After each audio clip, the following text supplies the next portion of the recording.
Hi everyone, I'm Natalie Peluso and today I'm cooking for you pasta with greens, smoked garlic, lemon and cream.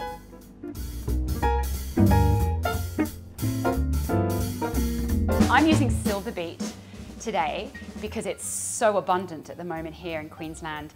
Massive bunches of it growing everywhere. You even see them by the sides of the road in some of the farms nearby. And it's just so luscious and wonderful. You can use, if you don't have this, you can use spinach, even broccoli. You could use kale. Kale would be magnificent with this. Rocket would work as well. You want to trim all the leaves off the central stalks. The stalks you can cook, but really I want this to be a dish that I can cook really fast. So I want to cook this in the same pan that I'm going to cook my pasta in to save washing up. So we do need to shred it reasonably well, not too finely. This isn't coleslaw. Let's get this into the hot water first. Oh. I've got a big pan of boiling water here and I'm going to just pile in my greens. So this is just about cooking them to the point where we won't have to fry them too much when we add them to the cream later. This is supposed to be healthy and fast. Can you see how already they've softened? Now I really like my greens just cooked. Otherwise they lose that vibrant color. So I think that's going to be long enough. This is the colander I'm going to use to drain my pasta with later. I'm going to just put my silver beet into this now straight away. See how lovely and soft that is, just tender. All the goodness that did come out of the leaves is now going to go back into my pasta. So that's doubly good for you. We want our water to be salted. About a teaspoon of salt. And I'm using 500 grams of Penne. That will capture all of our lovely creamy smoky sauce. But if you've got spaghetti or farfalle or rigatoni, whatever you've got in the house, now we can make our sauce while it's cooking and it'll be ready by the time the pasta's done. You're going to need 1 regular clove of garlic peeled and chopped finely. Put on your heat, nice and low, reasonably decent sized saucepan with a good base. And while that's heating up, we're going to do our cream. Now, as some of you may have already seen, I made a splendiferous jar of confit smoked garlic here, inspired by a magnificent bulb of smoked garlic that I bought from the fruit and vegetable shop last week.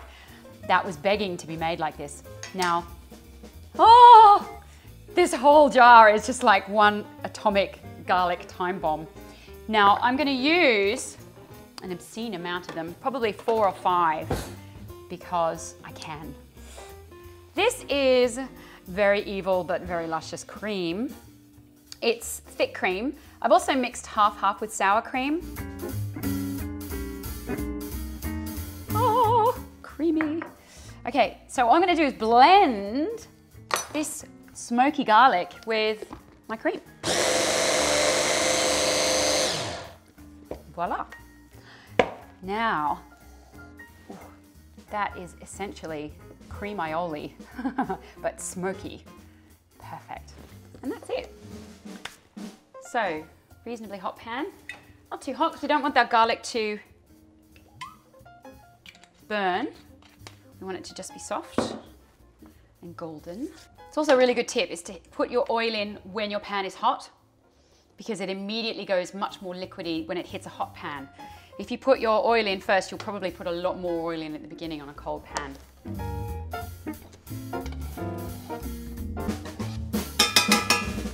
Just want to get it a little bit golden and soft. I'm going to add some chili flakes. Now, if I was making this for the family, I wouldn't add chili flakes because, you know, I can add them later and the kids don't always like them. But they're not going to eat this today. So I can. Here, smell, smell. So just as the garlic is starting to turn golden, I want to add our greens. This is where, if they're a little bit wet, you may get some spitting because, you know, water and oil are not particularly good friends. So we're just going to toss that around Making sure that all of the greens have got a little bit of that garlicky chili oil on them. I'm just going to put a little bit of pepper and salt now. But I'm going to check the seasoning at the end anyway. And in goes our garlic cream.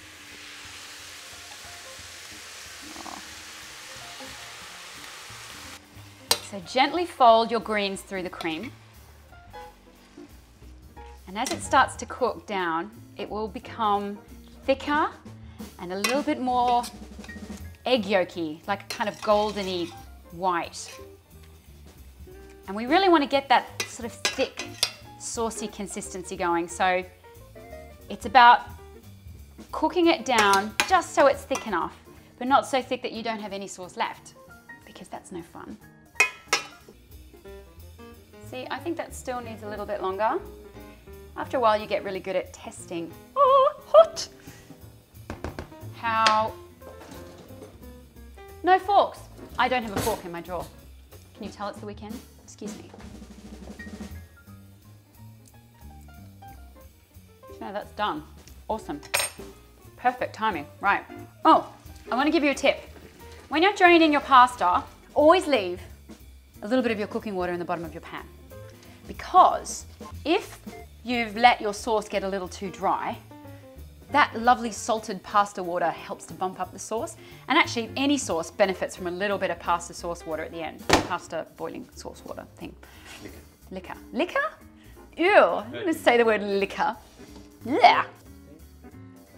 And also never, please, ever, ever rinse your pasta.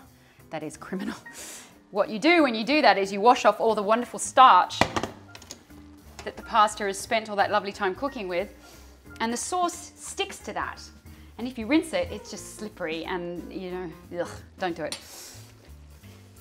You see how my greens are still green and plump, and they haven't gone that horrible dark green, almost black, sludgy color that you get when you overcook greens like this. So don't let it happen.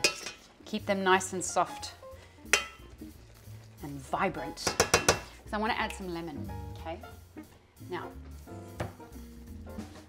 just squeeze, I reckon about half a lemon. Not an exact thing, you know, taste it. You're going for something that just cuts through the smoky creaminess of the sauce.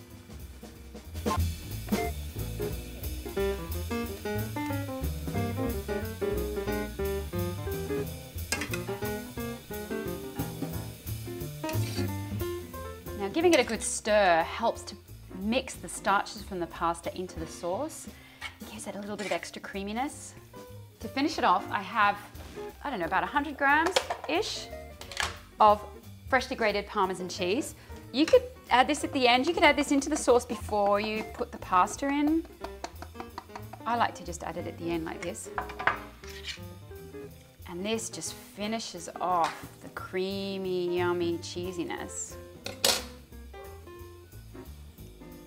Now, I always like to serve pasta at the table.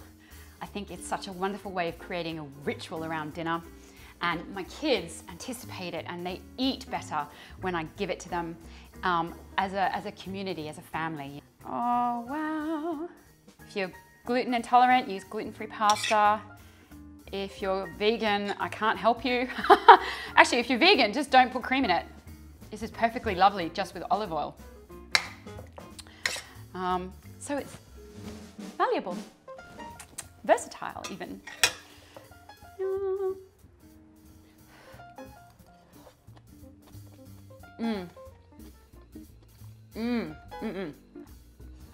That's wonderful.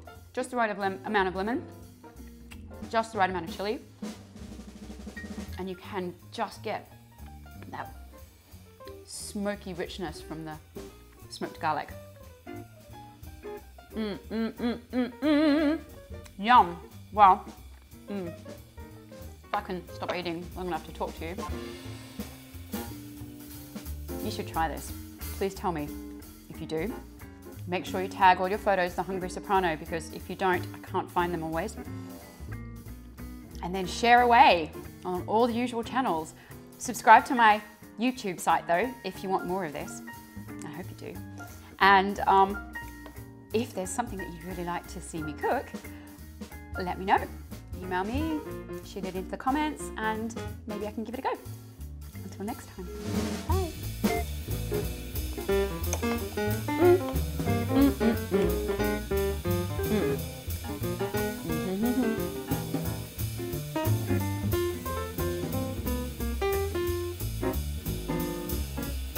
How hungry can a hungry soprano be?